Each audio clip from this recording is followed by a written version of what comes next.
Hey, everybody. Thanks for tuning in. We appreciate you as always. Alex and I had way too much fun. We talked way too long, so we had to cut this episode into two parts. So this is part one, where we mostly talk Husker basketball. In part two, we get into the news that Dylan Raiola is planning to transfer and what that means for Nebraska football. So thanks for tuning in. We appreciate you. Hey, everybody. Welcome back to another episode of Day by Day. It's been a while. I'm with Alex, and boy, do we have a lot to cover today. I feel like it's a good week. It's a good week to talk Husker sports. So, yeah. How are you? I'm good, man. You know, we're getting everything wrapped up for Christmas over here. We're in the middle of like the biggest wasted work weeks in my industry.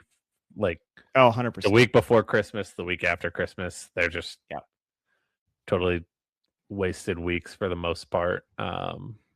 So that being said, anybody wants to talk house financing, you know how to get a hold of me. Call Alex. We're embarking upon the time of year when you don't know what day it is. You don't know what time it is. It doesn't matter. You don't really know. Do I eat a meal at this time? Do I eat candy? Like we're 7 days from that. It's my favorite week of the year. We were texting today about doing this podcast tonight, and when I finally got home, I was like, "Oh my gosh, did I forget to record yesterday?" Like, so I thought I lost the whole day. I knew we were doing this tonight. I thought it was Friday all day. I was like, it has been a long week. It's Tuesday. Yeah. And I think because of Nebraska sports, what Nebraska athletics has went through in the last 4 days feels like a lifetime. Right? I can't. I mean, so let's go through it. Like, okay, so it started with beating Illinois on Saturday afternoon. And then the women beat Illinois State, which you knew they'd win that game. But then Sunday happened, which was the volleyball match. And just I was a little critical of them at first, and then I didn't realize how many people were sick. I didn't know about the freak injuries. And so you look at like, man, this is just like the perfect storm. You ran into a buzzsaw, you lost the match. And then the flu before the Big 12 championship. Right? 100%. And then Monday comes, and it's the news comes out that was it the same day that we found out Emmett's going to the NFL, or was that last week? That was last week. And then Dylan Raiola is going to be transferring. We still haven't heard from Dylan. Of course, there's just been reports. But then we heard coaches say, yeah, he is transferring. And then Troy Dannon's like, no, he is. Have we heard from Dylan Raiola? I mean, so there was reports and screenshots of him sharing the original On3 post. It said God's plan on it. He shared it on IG or Snapchat, and then it got deleted. I knew that. So yes, we've heard from Dylan in that aspect, in that way. So what if, I mean, these 4 days since Saturday has been it's been a whiplash of it's a glass case of emotion. If you get that Anchorman reference. Yes, I do. I'm gonna go throw a burrito out of my truck on the way home now. Well, I gotta leave, but so I'm gonna start. This is kind of sacrilegious living in Nebraska. I get it. Didn't even know volleyball was playing on Sunday. Like, I'm just not locked into volleyball. That's okay. Yeah. Let's blame it on you. Have a baby. You have a baby. Yeah. Let's blame it on the baby. Yeah, we'll blame it on the baby. Yeah. Yeah. But yeah, no, I mean, the hard part is, other than the basketball games, It just seems like it's been 6 weeks of just kicking the nuts. Yep. It's been tough, man. Penn State, Iowa, then the quick rounds of firings. Now The firings. got some good hires. I mean, like, were you surprised at the Dylan news? I mean, I've been telling you for a couple weeks it's been coming. No, we've been talking about it privately, and we knew. You could read it. You could read the writing on the wall. You knew, I think, when Donnie was let go and Dayton decommitted, you just knew, like, this is not, that family's so tight, right? That family is, not comparing them to the mob, like they're mob, like they're the mob, but like the mob is so tight, right? Like, we're family, and that's like what the Raiolas are like. I wasn't going to be surprised, and I'm sure we'll talk here tonight about what that means for Nebraska football going forward. I don't think it's the end of the world. I don't think it's, it seems like, I think you and I are probably on the same page. We're more balanced. We're more nuanced. I think most fans are like, it's the end of the world, or, oh, well, we never liked him anyway. And I'm like, well, no, that neither of those are true, but I think there's a path forward. And I hope that what we're seeing is that Nebraska is going to finally have an identity on offense that they're going to commit to. I don't know what they're going to do. I don't know what they're going to do with the quarterback position. To me, it's almost irrelevant what they do if they don't fix their offensive line and then find an identity on offense. Find the quarterback that can match your identity. If that's TJ, great. If it's somebody else, fine. What I don't want to do is see Matt Rule looking for the quarterback. I want two people on that staff looking for a quarterback. I want it to be Dana and Jeep Wade. Those are the two guys that you need trying to find your quarterback. When we gear all the way into football, I'm going to tell you all the reasons why I'm optimistic about the offense heading into next season. But before we get there, we got to start with basketball.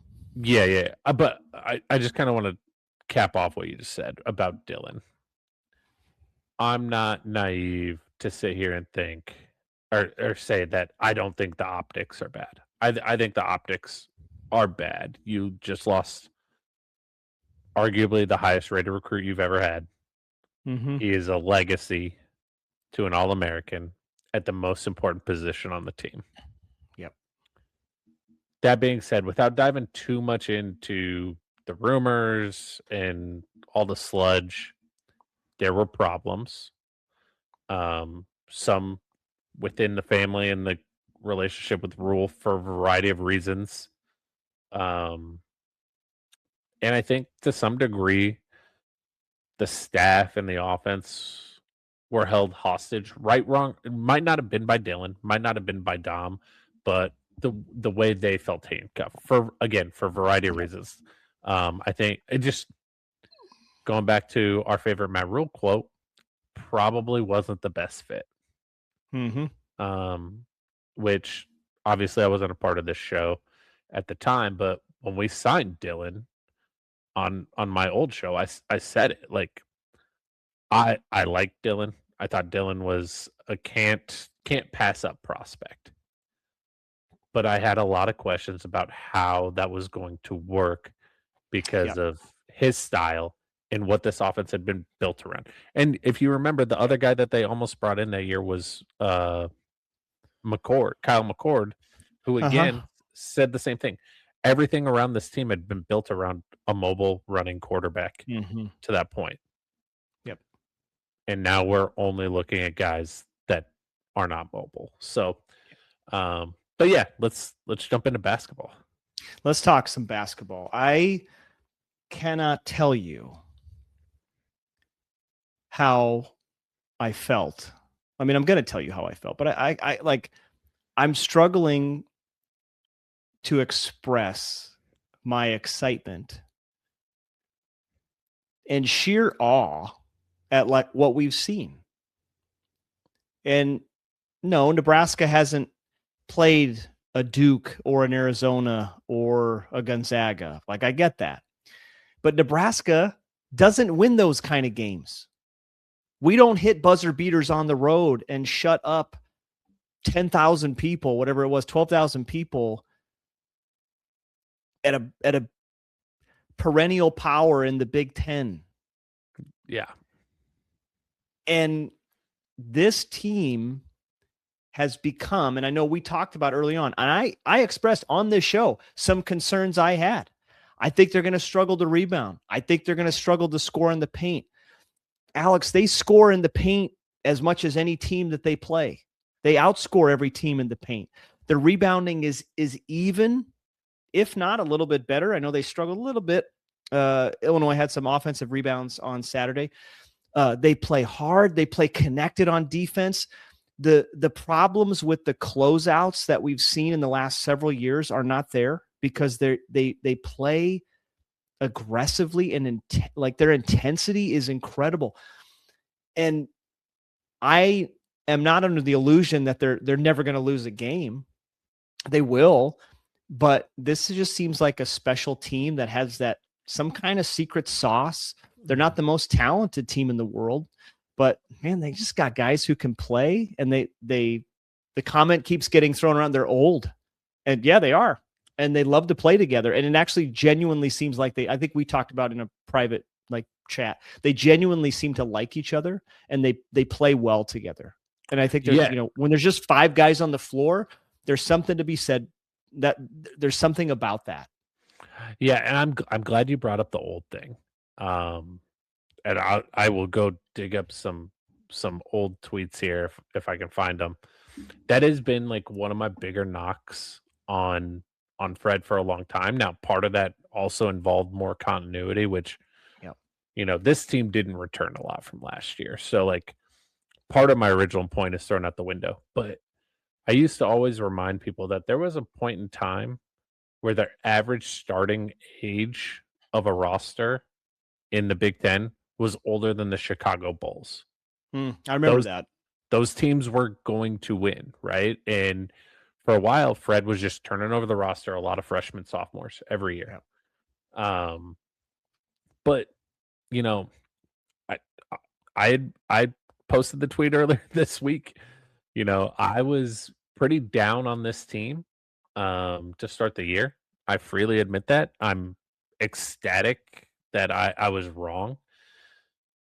What this team is doing is incredibly rare at a Power 4 level.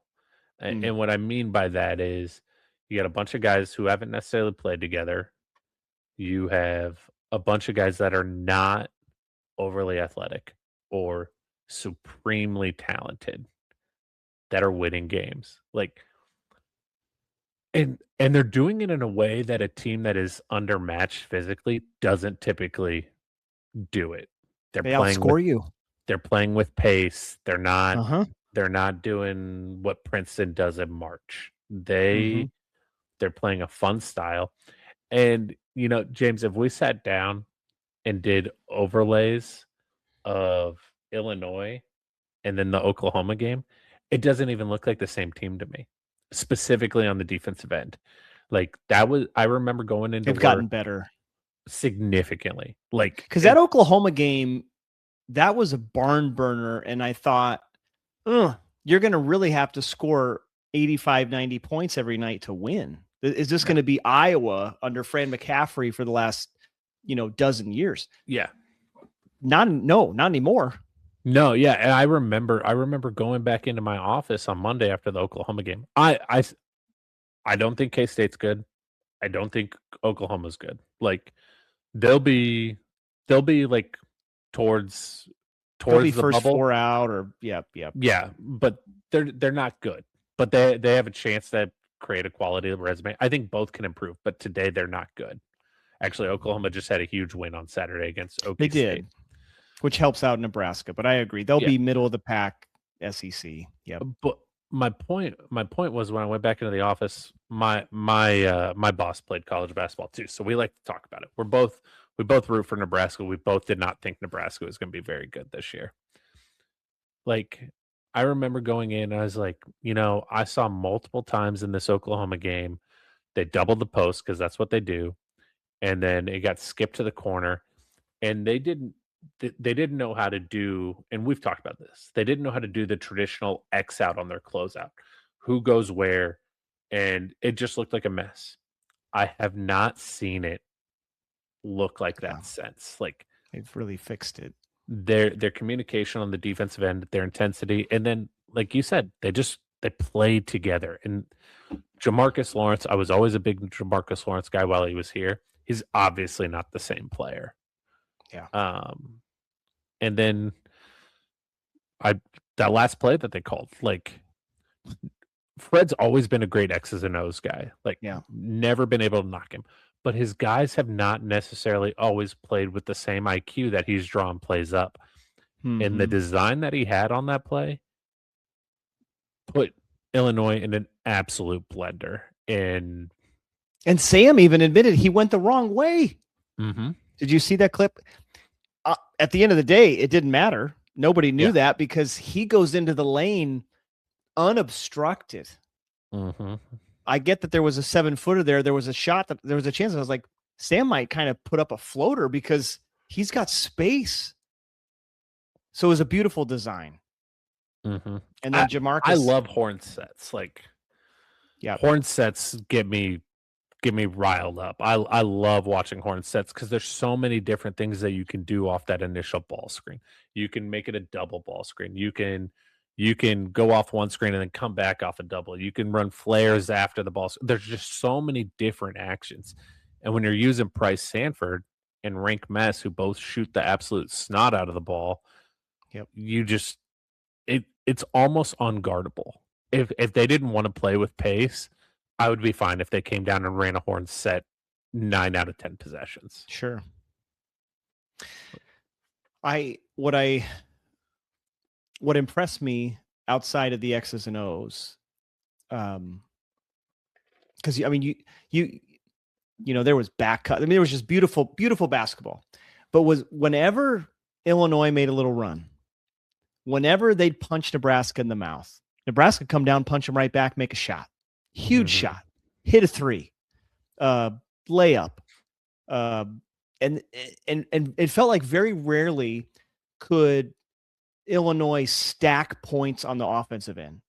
I'm sure I have to go back and look at the play-by-play, but it just seemed like, other than that 13-0 run they had to end the half, which there was some stuff, there was other stuff going on. There was some officiating stuff happening in that last 3 minutes. Outside of that, there weren't times Illinois was going down and just bucket after bucket after bucket. Nebraska would adjust, and they hustled. They played with their hair on fire. They wanted to win. And I'm not going to say like, oh, they wanted to win more than Illinois. No, Illinois wanted to win that game. Like that, you go to Illinois Twitter, like you would think Champaign is burning down right now with how their fans are responding to this game. But what I loved was Nebraska would get punched in the mouth and they'd punch back. And there just hasn't been many times over the years that Nebraska basketball has done that. They didn't 100%, fold. 100%. Can I don't like want to rain on the parade here, but can I make a couple of quick comments about officiating that just drive me crazy? Go for it. Normal conversation about it. One, I think it's incredibly important as fans to recognize, one, team fouls is not a metric to measure officiating. Nebraska did foul more than Illinois. It wasn't nearly as lopsided, but they did foul more. Two, the more athletic and more aggressive team typically gets benefited more often than not. There's been plenty of research and data on this. Don't agree with it. That's just the way it works. Unconscious bias. And three, this is the one that drives me the most crazy. Well, 3 and 4. There are no conference officials in college basketball. Correct. They are regional-based crews. They are regional-based crews. It's why John Higgins from Omaha would work a Big East, a Big 12, a Big 10, and a Pac-12 game all in a week, like pre-COVID. Yeah. That So I've mentioned that on Twitter before, and it's why Nebraska often sees kind of the same 3 to 5 refs at PBA throughout the year because they live and work. Yeah, you got a guy their from regular Sioux Falls jobs that here comes from down Sioux pretty Falls. regularly. You know, you got guys from Iowa here in Lincoln and Omaha. It's like they live around here. Yep.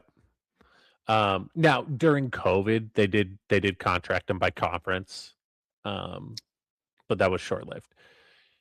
And then the fourth one, I didn't see this come up during the Nebraska game, but I like to get out in front of it at the beginning of every year. 2 parts to this. One, and I don't even know what the point of emphasis is this year, but every year there's a point of emphasis, and up until about January, it's overcalled, and then we go back to normal basketball in January. Yeah, that's funny. And 2 is like people always get hung up on, oh, that's a late whistle or that's not your call, blah, blah, blah, blah, blah. Every call is every official's call. That's the way they're taught. But there is a cadence, which is why you get those late calls. So if I'm the guy out by the timeline and I see a foul underneath, I'm supposed to wait to see if the guy under the basket calls it or the guy in the corner calls it, and then I call it if nobody calls it. So there is a cadence, and that's just how you get those late calls. These are all semantics, but for our fan base that likes to get into it with people on Twitter, we should know more about what we're talking about. That's good. That's good. Good little excursions there. Yeah. I think now Illinois, what I'll say, their style of play, I tweeted this out. It's always been under Brad Underwood. It's bully ball, very athletic guys who take the ball to the hoop. And I mean, let's be honest, they're not a team that can just light it up and shoot. They just kind of shoot and they bank on a long rebound. It's an ugly shot, hits the side of the backboard, back of the rim. They don't care. They're going to crash the board, try to get a foul, get an easy putback. I, as a non-basketball player, find that to be incredibly ugly. I don't like watching that kind of basketball. Maybe you agree as a basketball player. I'm like, I love watching Fred's offense. It might, it doesn't require as athletic of a person, but man, it's beautiful. Man, it's teamwork. There's so much ball movement. Think about it, outside of a few times maybe where Burke gets down low, like the ball is just not on the floor very often. And so it's really lovely to watch. But man, Illinois just plays an ugly style. They always have been. They always have. I just don't like watching them play. But I will say, I'm kind of going all over. I actually really like Brad Underwood. I think on the court he's annoying, but behind a mic, he's good. He's good. I would say, on the floor he's annoying. I don't know what they'll do in the future with him. I mean, Illinois only won 2 national championships, and neither were in the modern era. It's not like Illinois has the corner on the market to say, yeah, we can go get the best coach in America. But I appreciated how complimentary he was of Nebraska. And he looks like Mad-Eye Moody from the Harry Potter movies. My kids were like, he looks like a villain. And I was like, yeah, he kind of does. I told him, I think he's a nice guy. He seems like a good guy behind the mic, but on the floor, he looks like a villain. You know what? So you were just talking about their style of play. And I had never really thought about it till now. And I doubt Brad Underwood or any Illinois fans are going to listen to this. But if you do, this is 100% a compliment to Underwood and your basketball program. Illinois plays a style that I would liken to a poor man's Rick Pitino St. John's. Sure. It is a style that I would hate playing against. It is a style that is incredibly infuriating, but I respect it. And what I mean by that is, like you said, they're going to shoot, but they are going to play hard, crash the glass. They also play so aggressive that they force you to blow the whistle. St. John's under Rick Pitino gets out of control, and you can get into the bonus really early, but they both play a lot of guys for that exact reason. And it's hard. Like, This is where the compliment to Brad Underwood comes in. It's incredibly hard to get 8 to 9 guys to play as hard as they do all night, every night. Sure. And they just throw bodies at you, and they're good And they're all at what they big. do. Yeah, they're good at what they do. They play hard. They play fast. It's similar to, like, the way they play defense is the way I would always try and get kids to play defense. Like, you get away with what you can get away with until the ref blows the whistle enough times.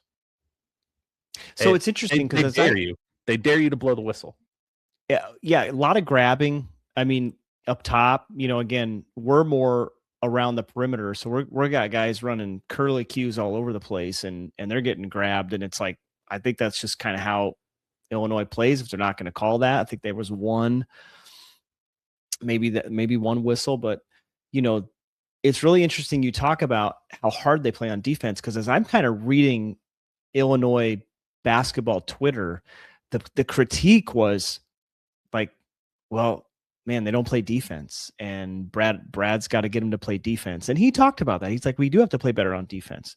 And I was like, I thought that was an excellent basketball game. Like, I thought it was tremendous. To me, it felt like a March level kind of game where, no, it's not in the 90s and 100s where it's just three ball. It's also not in the 50s and 60s where it's really boring. It's kind of tough to watch. They just can't. Yeah, it's not a rock fight. They can't get the ball in the hoop. I think there were moments where, man, the defenses would win, and then there were moments where, no, the offenses kicked it up a notch and they'd win. And I just thought it was a balanced sort of game. I think you kind of see that even in the box score with shooting percentages, fouls, with the rebounds. Like, I was like, it was a very well played game, an evenly played game. I don't feel like Illinois' defense played poorly. Bryce Sanford was out of his mind. The only knock I have is they weren't disciplined. They weren't disciplined in their assignments. Yeah, true. That's the only knock. But you're not always disciplined. Like, and then in a game like that, like, I can tell you, in a game where you feel like you are the superior team athletically and absolute talent wise, if that team's hanging around, you become undisciplined to try and make a new play. Like, you're trying to do too much. Yeah. Look at Nebraska defense this year. Regularly, they blew gaps because they were trying to make plays. I mean, that's the thing. I mean,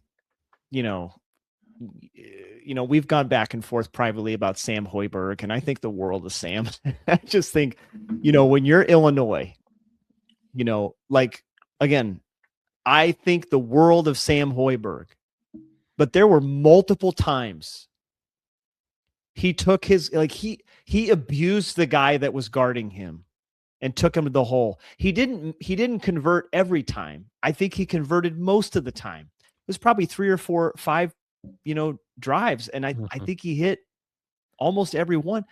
And I'm like, in no world should a guy his size be able to do that. But as we talked, he's so strong physically, and he's locked in. But Illinois, you're like, man, they don't have a guy Sam's size on the floor. They don't have. There was the guy with the crazy hair that looked like he should be playing at the Y at noon, but you don't have. There was no 6 foot tall guy on Illinois' squad. They're all big. They're all lengthy. They're all athletic, and it had to be frustrating. It had to be debilitating for them to just say, like, Sam Hoiberg is having his way with us. So yeah, let's get into the Sam Hoiberg thing. Like, because we've only talked about this via text, and I think it's incredibly. I don't think we've talked about it on the pod. No, I think it's incredibly hard for me to convey what I'm trying to say just in text. So let's do it. Let's go. I think Sam Hoiberg is a great feel-good story. A great story for any kid who wants to play basketball. 100%. Sam Hoiberg is a microcosm of what Nebraska basketball is right now. He's not overly talented. He's good enough to have a role. He is playing well above his talent level right now. and 100%. you will see it multiple times throughout game. If he's not in a decisive attack mode on offense, he gets stuck on the baseline, dribbles it out of bounds. Against Creighton, just dribbling pretty much unguarded, lost the ball. He recovered it. Like at a major program, take Michigan State, programs like that. Sam Hoiberg is a guy that is buried on the bench. He has a role to come in and spark you when you're playing bad. And that has been my whole point about Sam. Sam's not playing because his dad's the coach. He's playing because the team's not uber talented. He's an elite leader, and he's just playing above his talent level right now. Do I think that he will be able to sustain the way he's playing long term? Probably not. He will regress to the mean. He's not going to be a bad player, but he's also not going to be the guy that he is today. And I think at some point that's going to be really hard for some fans. Well, we got 20 games left, Alex. Yes. What if he plays out of his, I mean, he's playing out of his mind, right? Taran Petaway did it for a year.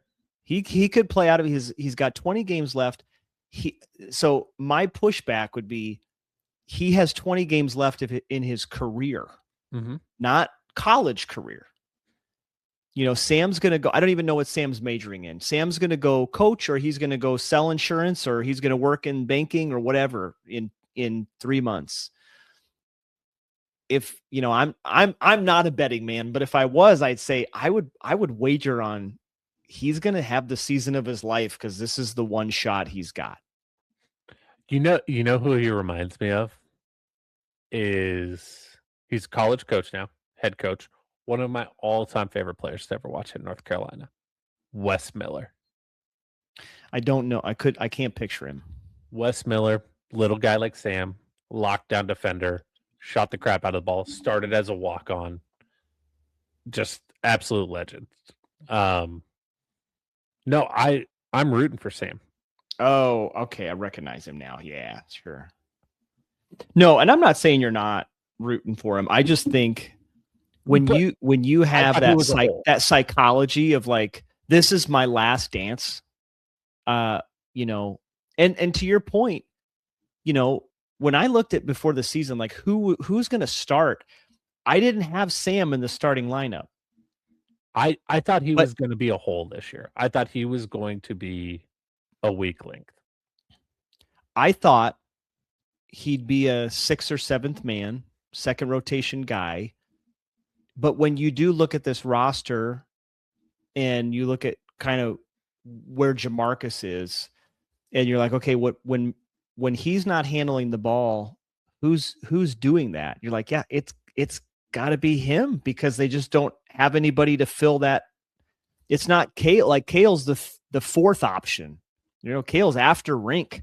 Like Rink would bring up the ball before Kale, and it's just like, yeah, that's just who they got. And I think Kale's in the vein of a Sam Hoiberg, right? Kale Jacobson is a good story, but given any number of variables that change, he's probably not going to play a lot at even a program like Nebraska. But it's just where they find themselves right now, and they're making the most of it. They're maxing out their talent, or I don't know what, punching above their weight or whatever you said. Yeah. They're outplaying his talent. I think Kale's doing that same thing. It'll be interesting to see if they can keep it up, Sam specifically. But it's fun to watch while it's happening. And credit to Sam. I think Sam is going to become more of a focal point of opponents' scouting reports. He has. I think he's been kind of forgotten this year. Not a knock on him, but I think that has played to his benefit. No, 100%. People I think they underestimate him. They kind of forget about him. I mean, I just cannot. Again, I go back to at the end of the Illinois game. Were they tired? Illinois? Were they just not locked in? Did they take Sam for granted? Like, Sam has the ball and he comes off masked, and there's no one there. Nobody and I'm like, thought he was going to try and make a play. Yeah. Nobody thought. And it probably worked out the way they thought. He's going to kick it out. Okay. But he legitimately could have scored that Buckhead had won the game, and Mhm. they just let him drive into the lane. Yeah. So I'm with you. I think that we're going to see teams have to focus on him, because now you have three coaches in a row who've said Sam was the key to the game. Yeah. like you got Greg McDermott, Greg Gard, and then Brad Underwood. Like, three big names. These are not just like junior varsity coaches. These are guys who know what they do. And like Sam was the key to the game. So I love it for him. I'm so excited. And his and plus I do minus think is insane. it is. It is. It's unreal. Like, I know it's like cliche. So 'cause Alex, he is here's the the thing. coach's son, but he's a coach on the floor. If he He's the kept ultimate this glue guy. up, if he kept this up for 20 more games, I'm not joking. Like, he'll at least be like an honorable mention all Big Ten. Oh, 100%. Or if not, I don't know if they do third team. He probably won't score enough to be second team, but like, he will have, accolades that come with the way that he's playing Mhm. because of what he does. So, okay, now I want to move on to football, but I got to ask you this. So we're at the point where they're 11-0. They got 2 bye games. They're gonna win. I Mhm. think they're favored by 36 points ish in each game, even though those spreads have it, I think, by the analytics, not wagering. And then you got Michigan State. I'll be at the Michigan State game, so I'm super pumped for that. But what's the ceiling of this team? I mean, we kind of joked with you that you were like, hey, 14-17. Well, I mean, they're going to get to 14. Yeah. But, given what you've seen as you look at the Big Ten and then where Nebraska's at now, like, what's their ceiling? They could finish top 3 or 4 in the conference. I think the conference is incredibly top heavy in the top 4 to 6. And really, for me, it's like top heavy, top 3, and then 4, 5, and 6 are all kind of right And you there. got Like, so Michigan, Purdue, Michigan State. Yeah, Michigan State. Is I feel so like those 3. I think those and Nebraska 3, thankfully gets Michigan State at home. Yeah. And then everybody else is just kind of jockeying for position 4, 5, 6, which is a good place to be. Yeah. I will tell you, I've watched Michigan twice. I haven't watched a lot of Michigan State. And I haven't watched a ton of Purdue minus the Iowa State game. Do not read, like, when they play Michigan, don't read it. Michigan is a whole nother level. Like, I went through going into the weekend, I went through like their last 5 games. Their average margin of victory was over 30 in those games. Michigan's like a G League team. Dude, they could beat some NBA teams, I feel like. And I know that's always said as a joke, but the first game I watched this year was Auburn for them. And I know Auburn's not the same Auburn that was last year. They were up 30 at half. Yeah. They beat Gonzaga by, I want to say 40. Does that sound right? I mean, Michigan legitimately could go through the Big Ten undefeated. Yeah. So, like, I'm not saying it'll happen, but if Nebraska goes and gets if Michigan does to Nebraska, they might get mollywopped into Wisconsin, like, don't be like, surprised. oh, this team's not that good. Yeah. That Michigan team is just built different. Yep. And they did that in a year, Alex. Yeah, 100%. It's amazing what money will do for you, more so in college basketball than football. Oh, 100%. You get 2 guys and they got 5. Yeah. So, I mean, yeah, I think they do play them. Nebraska does play them on the road in Michigan. Yeah. It's gonna be tough. It's toward the end of the year. So you never know. You never know with injuries. You just don't know. But what you just said is so key. Like, this team, Nebraska's going to be good, but Wisconsin has a chance to turn it around, and they might look back and go, man, it really seemed bad when we lost by 30 in Lincoln. Mm-hmm. But you know what? You can still get to the tournament. That's fine. Nebraska might have some clunkers, And you know what? That's a part of sports. It's a part of basketball. Especially with a team like Nebraska. Nebraska's margin of error to be successful is so thin because of the lack of overwhelming talent. Yeah. And so, like, it has to be team basketball. I think Nebraska's ceiling is finishing third in the Big Ten.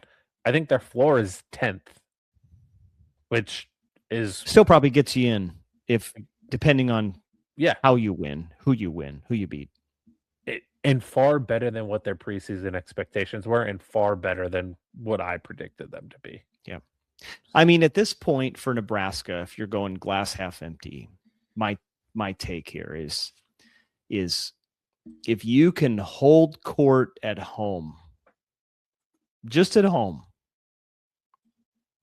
you're probably in the tournament at this point because you've already gotten a conference road win.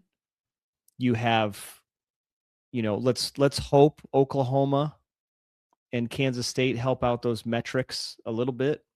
You have several neutral site wins. Like you hold court at home, you're going to end up with it would be 21 wins, I think, at this point. Mm-hmm. And you'd be on the bubble.